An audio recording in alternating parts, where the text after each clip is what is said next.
우리가 마태복음 4장에 이렇게 23절의 말씀을 보면은 예수님은 사역을 세 가지로 요약을 하고 있습니다. 첫째는 예수께서 갈릴리 지역 이렇게 두루 다니면서 해당에서 말씀을 가르치시고, 그리고 둘째는 복음을 전파하시며, 또 세 번째는 사람들의 모든 질병과 아픈 것을 고쳐주셨습니다. 그래서 이제 가르치는 사역과 복음 전파하는 사역과 그리고 치유 사역을 예수님은 이 땅에서 하셨습니다. 그런데 이 예수님의 이 비전과 사역은 곧 우리가 지금 이 땅에서 살아가는 날 동안 하나님의 사람들이 해야 하는 그런 사역인 것입니다. 그걸 우리에게 가르쳐 주신 것입니다. 자, 복음 전파입니다. 또 가르치는 역사가 있고, 그 다음에 치료하는 역사가 우리 교회에 있다는 것입니다.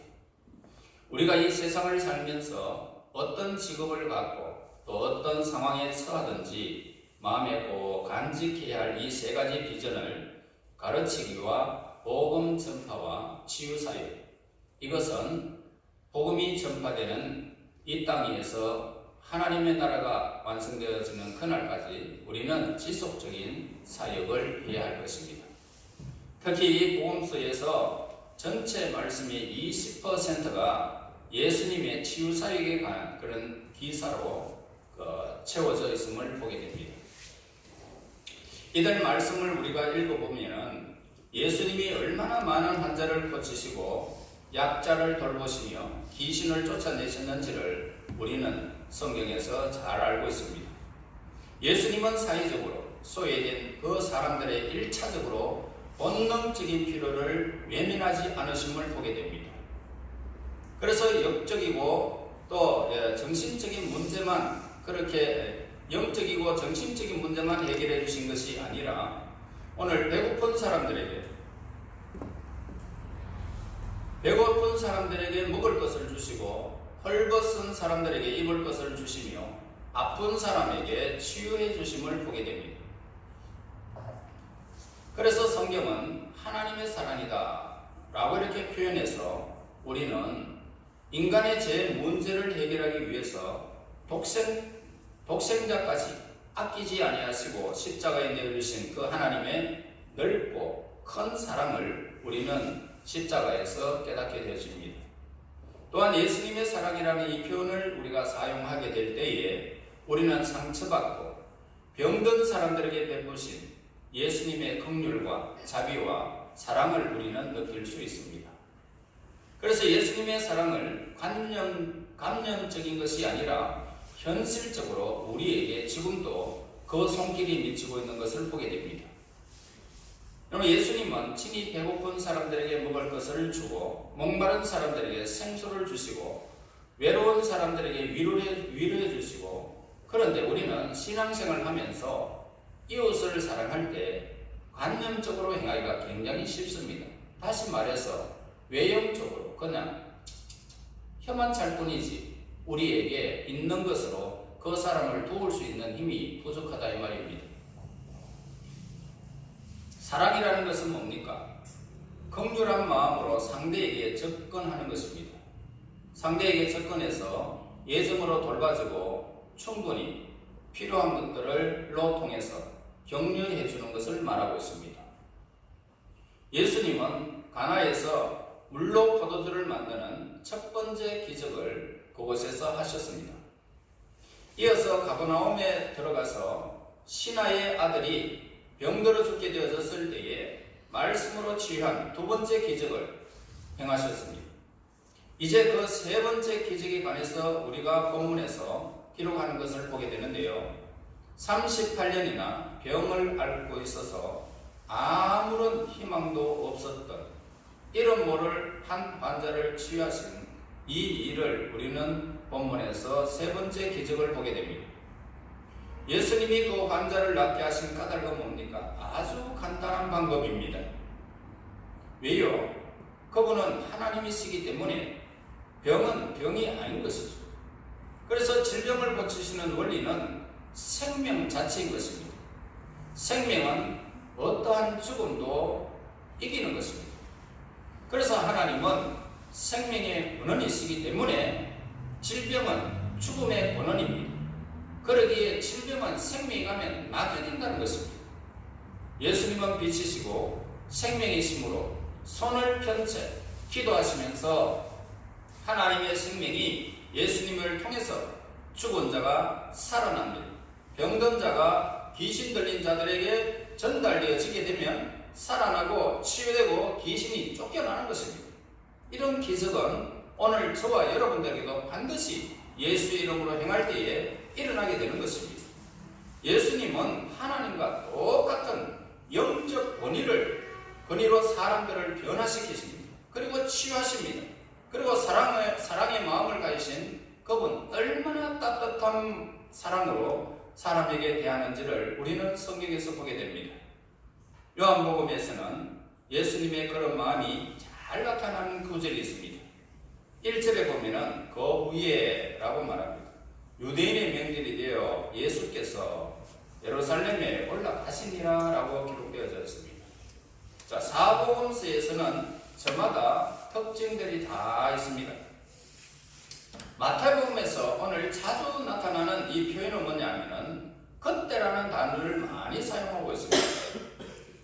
자, 그리고 마가복음에서는 곧, 바로, 즉시라고 하는 그런 단어를 마가복음에서 많이 사용하고 있고요. 누가복음에서는 때가 되어라고 하는 이 독특한 용어가 나타나고 있습니다. 그리고 요한복음에는 그 후라는 오늘 본문 1절에도 나타나듯이 그 후라는 단어가 빈번하게 그렇게 사용됨을 보게 됩니다. 그래서 요한복음과 요한계시록에 여러 번 기록된 것으로 보아서 사도 요한이 즐겨 사용했던 그런 표현인 것 같습니다. 자, 이 말씀을 보면은 또 다른 특징을 우리가 발견할 수가 있는데요. 예수님은 주로 갈릴리에서 활동하셨는데 예루살렘에 가서 활동하실 때는 언제나 명절과 관련이 있음을 우리는 성경에서 기록됨을 보게 됩니다. 유대 사람들이 지키는 이 대표적인 명절 중에는 뭐냐면 오순절이 있습니다. 자, 요한복음 5장 1절에 기록된 이 명절은 이 중에 하나일 것입니다. 그래서 예수님은 사마리아와 갈릴리에 사역하시고 명절을 맞아서 예루살렘으로 이제 올라가게 됩니다. 그때 예루살렘에 성문을 통과하게 되어 있습니다. 예루살렘 성문을 이렇게 통과하게 되는데 2절에서 3절 보면은 예루살렘에 있는 양문 곁에 히브리 말로 베데스다라 하는 곳이 있는데 거기 행각가스이 있고 그 안에 많은 병자, 맹인, 다리 저는 사람, 혈기 마른 사람들이 누워 물의 움직임을 기다리니라고 합니다. 자, 여기서 놀랍게도 이 성경 구절은 현재 인류가 당면하고 있는 모든 문제를 이렇게 압축하고 있는 것을 우리가 보게 됩니다. 그 당시 예루살렘 성에는 양의 문이 있었습니다. 양의 문. 자, 그 옆에는 뭐냐면 양의 문이 있고 그 다음에 베데스다라는 그런 연못이 하나 있었다는 것입니다. 그래서 거기에는 5개의 기둥이 있었고 그곳에 많은 불치병의 그 환자들이 그곳에 모여서 물에 요동됨을 보게 됩니다. 누구든지 그곳에 먼저 들어가는 사람은 낫는다는 거죠. 자, 이것을 무엇을 의미하고 있을까요? 베데스다 연못을 중심으로 펼쳐진 이 상황은 구약 종교의 대표적인 모습으로 우리에게 말해주고 있습니다. 자, 예루살렘 성을 둘러싼 성곽에 성문이 있었습니다. 성곽에는 성문이 있었는데 성문을, 그 성전문을 통해서 안으로 들어가게 되면 이방 사람의 뜰이 있습니다. 이방 사람들, 그러니까 하나님의 선택된 이스라엘 백성들이 들어가지 아니하고 그곳까지 들어가지 못하고 그냥 바깥 뜰이 있었습니다. 그래서 여인의 뜰을 지나서 이제 성소와 지성소에 들어가게 되어 있습니다. 자, 한마디로 예루살렘 성전은 이스라엘 백성에게는 핵심적인 장소였습니다. 그래서 예배의 중심지였고 민족 정서의 지주 역할을 하는 그것이 바로 예루살렘이었습니다. 그에 따라서 이스라엘 백성들에게 예루살렘 성전을 제외하고는 상상조차 할 수 없는 어떤 일이었던 것입니다. 자, 이를 이제 좀 더 자세히 우리가 살펴보게 되면요, 당시 예루살렘 성벽에는 성문이 여러 개 있었는데 그 중에 양떼들이 드나드는 양의 문이 있었다는 것입니다. 지금 이 시대에는 차들이 이렇게 홍수를 이루고 있지 않습니까? 그러나 그때의 시절은 양들이 목축업을 주로 하는, 그리고 농사를 주업으로 하는 시대가 바로 그 시대였기 때문에 양떼가 드나드는 그런 양의 문이 있었다는 것입니다. 그래서 느헤미야가 황폐화된 이 예루살렘 성벽의 재건은 이스라엘 지파별로 할당받은 영역을 계속 수축해서 나가다가 양의 문에서 완성되어지게 됩니다. 따라서 예루살렘 성벽의 재건 공사는 양의 문에서 시작해서 양의 문으로 끝났다는 것입니다. 이처럼 양의 문은 중요한 상징성을 가지고 있는데요, 예수님도 요한복음 10장에서 양의 문에 대해서 여러 번 언급한 바가 있습니다. 그래서 10장 9절에서 내가 문이니 그렇게 하면 양의 문이라는 것입니다. 그 누구든지 나로 말미암아 들어가면 구원을 받고 또 들어가며 나오며 꼴을 얻으리라 라고 이렇게 양의 문에 대해서 여러 번 언급한 것을 보게 됩니다. 자, 양의 문 앞에는 히브리 말로 베데스다, 다시 말해서 베데스라는 말은 긍휼과 자비라는 그런 연못이었다는 것입니다. 자, 이 연못에 관한 전설도 있는데 베데스다 연못의 물이 갑자기 한 번씩 팍 이렇게 솟아오른다. 그 이유는 뭐냐면 천사가 하늘에서 내려와서 그 물을 요동시키기 때문이었다는 것입니다. 그때 가장 먼저 연못에 뛰어드는 사람이 병을 낫는다는 소문이 퍼졌다는 것이죠. 그래서 그게 소문일 수밖에 없는 까닭은 그렇게 해서 병이 나았다는 기록이 성경에는 없기 때문입니다. 베데스다의 못에 막 이렇게 물이 동할 때에 들어가가지고 병이 나았다는 기록이 성경상에는 없어요. 그러니까 이건 소문에 불과했더라. 하지만 이 베데스다 연못가에 모여든 수많은 환자는 그 소문을 믿고 있었다는 것입니다. 기가 찬 이야기 아닙니까? 그 소문을 믿었다. 그 당시 불치병에 걸린 사람의 심정은 참으로 기가 막힐 정도로 너무 비참한 상황이었다는 거죠. 지금이야 뭐 어느 곳에 가든지 뭐 병원들이 많지만 그 당시에는 자기 병이 심각한 병을 고칠 수 있는 사람들은 극히 드물었잖아요. 그러니까 그들의 심정을 여러분 이해해야 된단 말입니다. 그곳에 있는 환자들은 정말 기가 막힌 환자들이 있었구나. 매일 아프잖아요. 그러니까 견딜 수가 있습니까? 약이 있습니까? 약이 없어요. 사람은 옆에서 막 죽어갑니다.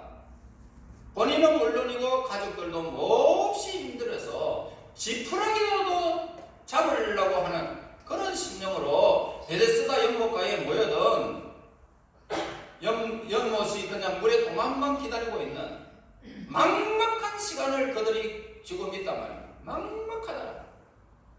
여러분 정말로 그 못이 막 요동하고 물이 막 솟아오르고 그럽니까? 연못이 전혀 그렇지 않은데 소문만 듣고 왔단 말입니다. 기가 막힌 일 아닙니까 이거?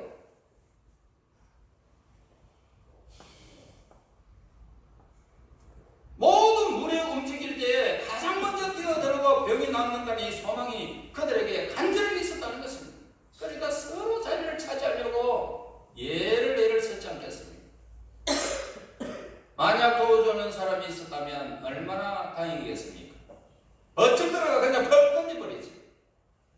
그러지도 못할 병자들 도움을 받지도 못하고 거기에서 그저 죽음만을 기다리는 그런 엄청난 질병의 소유자들이 거기에 있었던 것입니다.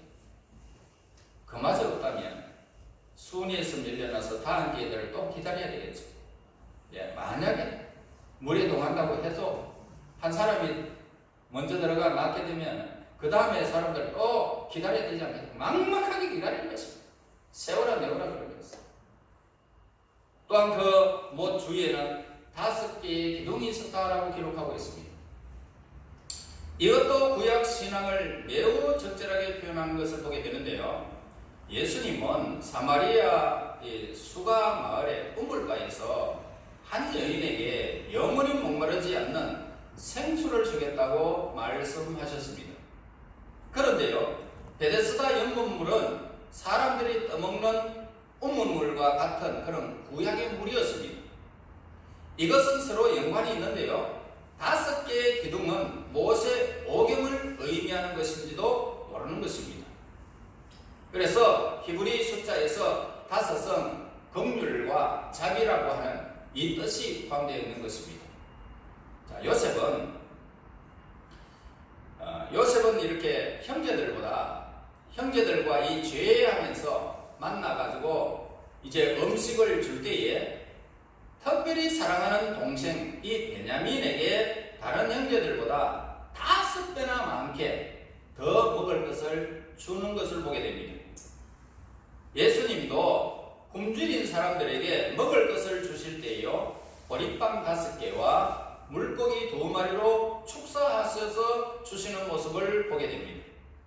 5은 긍휼과 자비를 표현하는 상징적인 표현이 그 의미가 담겨져 있는 것을 보게 됩니다.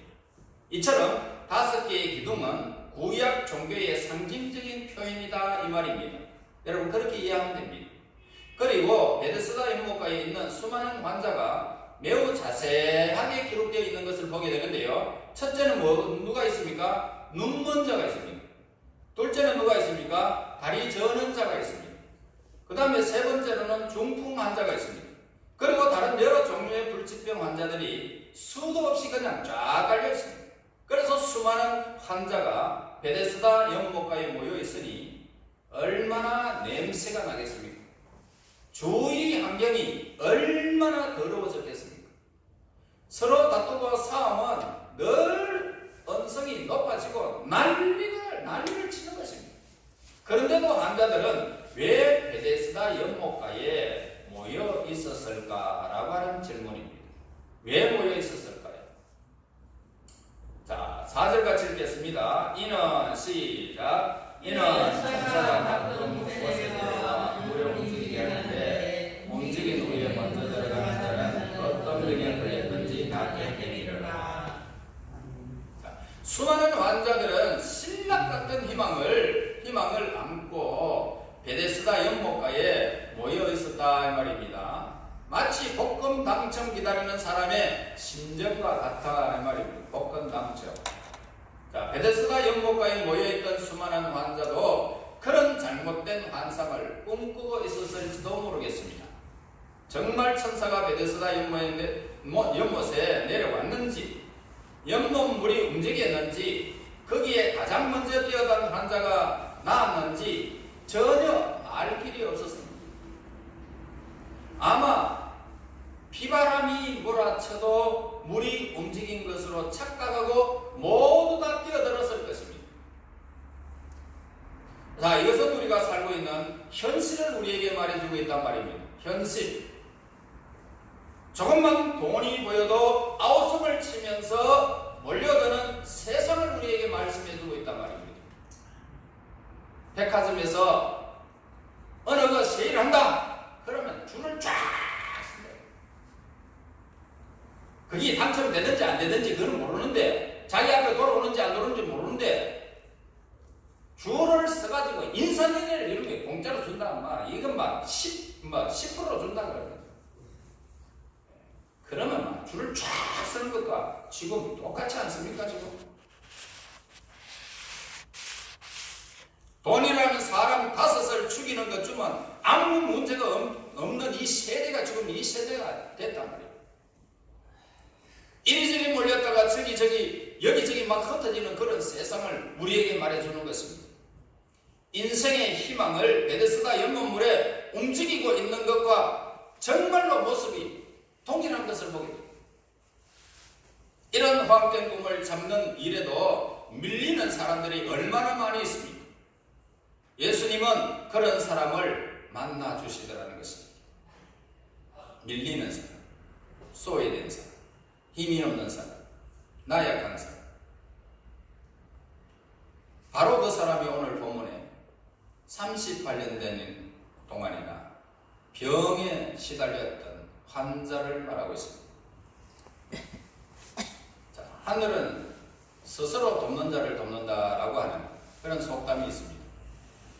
그러나 성경 말씀은 그 속담과 맞지 않습니다. 전혀 맞지 않습니다. 스스로 돕는 자가 되지 못하고 아무 능력도 없어도 하나님의 도우심이 있으면 그 능력으로 오늘 우리는 소생하는 것입니다. 이 세상에 스스로 누가 도와줍니까? 내가 아무리 힘을 내도 도와주는 사람은 없습니다. 이런 속담 성경하고는 안 맞습니다. 우리가 아무리 나약해도 이 세상에 아무리 부족해도 예수님이 오늘 우리에게 오시면 평강이 넘치는 것입니다. 38년 된 환자는 스스로 돕는 의의나 용기마저 없는 그런 상태였습니다. 누가 도와주겠습니까? 한번 생각해 보세요. 그는 베데스다 연못가의 환자들의 대열에서 나고자였습니다. 힘이 없어서 저 멀리 밀려났다니, 가쪽까지 밀려난 사람입니다. 안으로 들어갈 수는 없어요. 이런 밀려난 사람. 그래서 여기 보세요. 5절과 6절 보세요. 38에 된 병자가 있더라. 예수께서 그 누운 것을 보시고 병이 벌써 오래된 줄을 아시고 이르시되 네가 낫고자 하느냐라고 묻고 있습니다. 자, 여기서 우리는 몇 가지 사실을 관심을 두어야 합니다. 첫째는 예수님이 베데스다 연못에 오셔서 환자들의 처절한 모습을 둘러보셨다는 것입니다. 자, 이것은 마치 텔레비전 중계 방송에서 카메라가 전체 광경을 이렇게 쑥 비추다가 갑자기 어느 곳에 딱 멈추고 어떤 사람을 비추는 것처럼 그걸 연상하고 있다는. 그러니까 화면이 빠르게 전개되면서 한 사람을 자세히 비춰주는 모습을 중계방송을 통해서 보게 되죠. 그런데 많은 환자 중에 눈먼 사람이 있습니다. 다리 저는 사람이 있습니다. 중풍 환자가 이렇게 포착되는 것을 보게 됩니다. 그러다가 아무 희망도 없고 스스로 일어나지도 못하고 연못물이 움직여도 도와주는 사람이 없어 낫지 못하고 있으면서 불평하고 원망하면서 38년 된 환자를 만나주시는 예수님께 초점을 맞추고 있다는 말이에요. 지금 이 본문에서 예수님은 환자 한 사람 한 사람의 얼굴 그렇게 시선을 고정하시는 모습을 보게 됩니다. 그들은 예수님께 주목받을 만한 가치도 있는 사람은 결코 아닙니다. 특별히 잘한 일도 없고 예수님을 믿는 믿음도 그들에게는 없었습니다. 더욱이 38년 된 환자는 예수님을 알아볼 수 있는 능력도 상실한 상태였습니다. 그저 자신을 우물에 내맡긴 채 겨우 목숨만 연명하고 있었다는 것입니다. 그런데 그에게 예수님이 다가가십니다.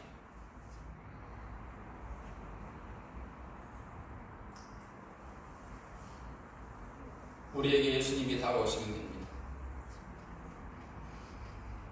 아무것도 아니에요. 예수님만 내게 다가오는데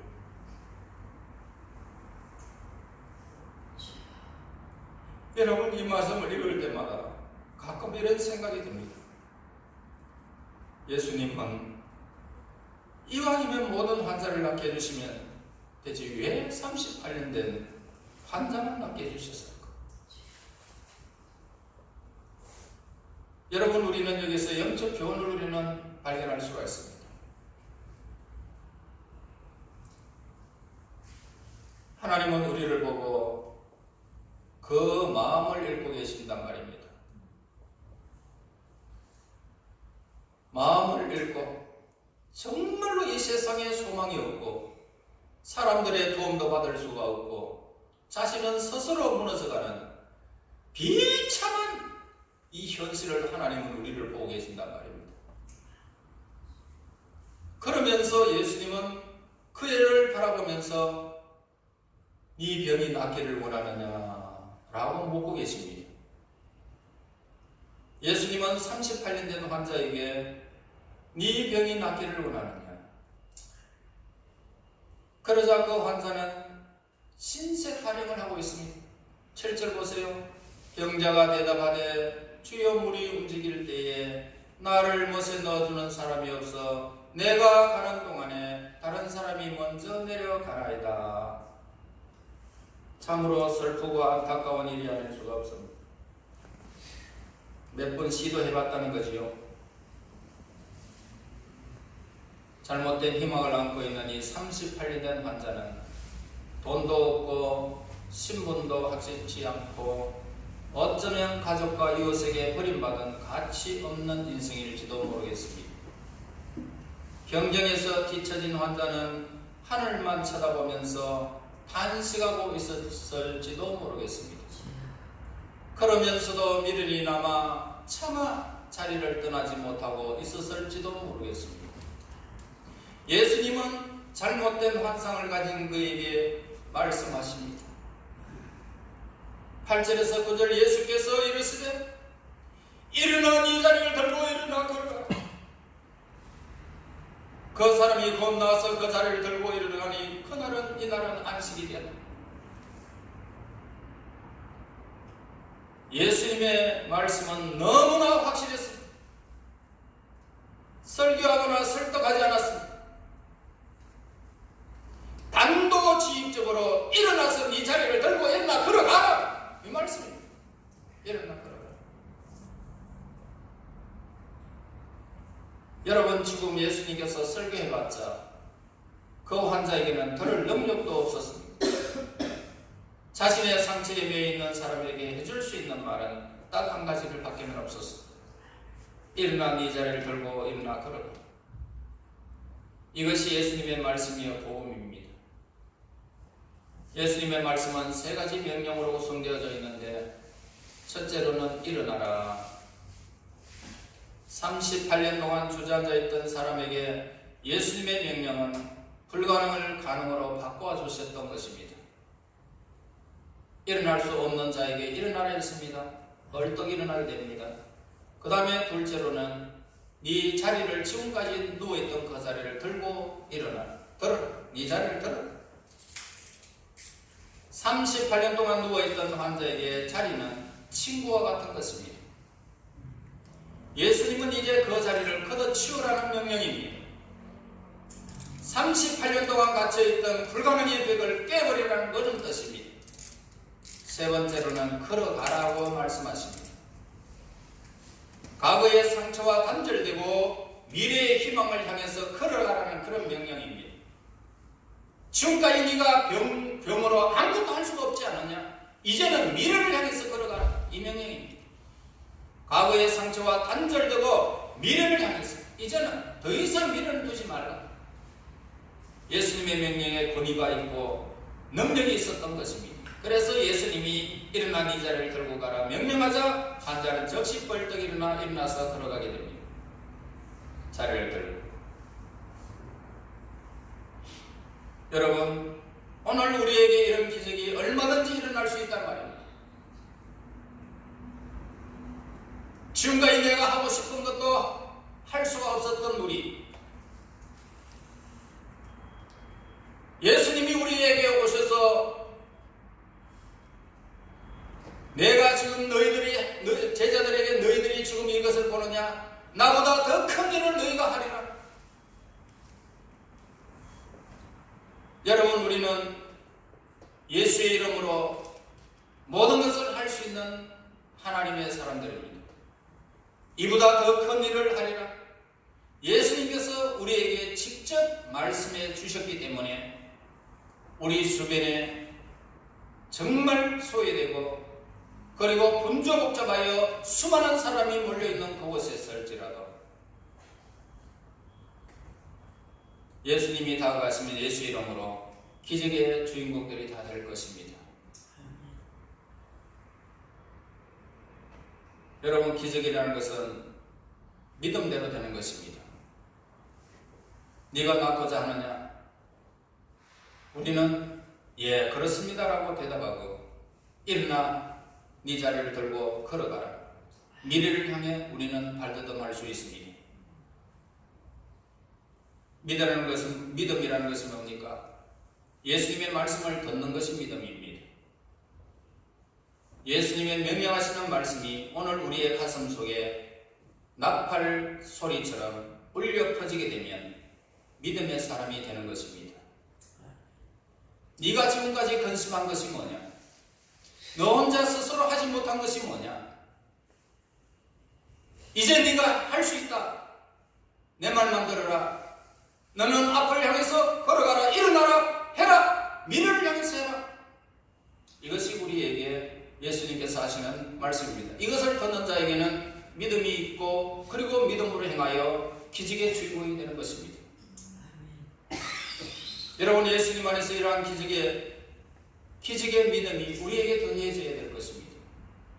이 믿음이 여러분에게 있어서 이제는 막힘이 없이 내가 할 수 없다는 그 주저앉았던 나의 믿음이 이제는 다시금 샘솟이 일어나고 그리고 여러분들의 삶에서 기적이 일어나서 수많은 사람들을 변화시키고 고쳐주는 그리고 하나님의 영광을 돌리는 하나님의 사람, 믿음의 사람이 되시기를 예수 이름으로 축원합니다. 하나님 아버지 감사합니다. 찬양과 경배를 드립니다. 주님 여기 오시면 우리가 일어나겠습니다. 주님 여기 오시면 우리가 걸어가겠습니다. 주님 여기 명령하시면 우리의 모든 일들을 감당할 수가 있겠습니다. 하나님 오셔서 기적의 사람, 미래를 향해서 걸어가는 하나님의 사람, 믿음의 사람들이 될 수 있도록 인도하여 주시옵소서. 예수님 이름으로 기도하옵나이다. 아멘. 407